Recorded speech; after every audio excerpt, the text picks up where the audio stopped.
Сәлем оқырман. Тиктік желісін қарап отырғаным еді. Алдымнан Айдана жаяу жүргінші жерінде Алматы қаласында адам қағып кеткен туралы айтып жатыр екен. Ол осы 2 ай бұрын қыркүйек айында болған жағдай екен. Жәбірленуші болса кәдімгідей жатып қалыпты, инвалид болып қалуда деген бір күдігі бар өзінде. 46 жастағы әйелдің өзінің айтуы бойынша жуынуға да әлі жоқ екен. Денемді тек сүртумен отырмын дейді.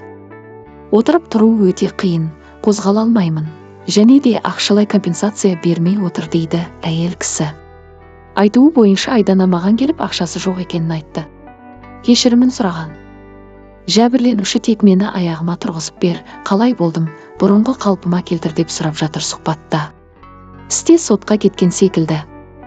Ал Айдана болса бір редакцияға сол жағдай туралы сұхбат берді. Оның айтуы бойынша істегенін мойындап тұр, ауруханасына барып, медициналық көмек 100 000 теңге көлемінде болды. Және де жеміс жидектерін апарып тұрдым дейді. Шығындардың чектары қолымда бар, мен тез жазылғанын қалаймын. Сол әйел болса 30 миллиондай ақша талап еткенін айтты. Айдана сотта кездесеміз деп жауап берген екен. Ақшаң жоқ болса пәтеріңді, көлігіңді сат дегенде әңгіме болыпты жәбірленуші тарабынан. Менде бопсалаған үшін сотқа бере алам дейді Айдана. Мен қазір үн-түнсіз отырмын, сот өтсін, сот үкімі бойынша талаптарын орындаймын.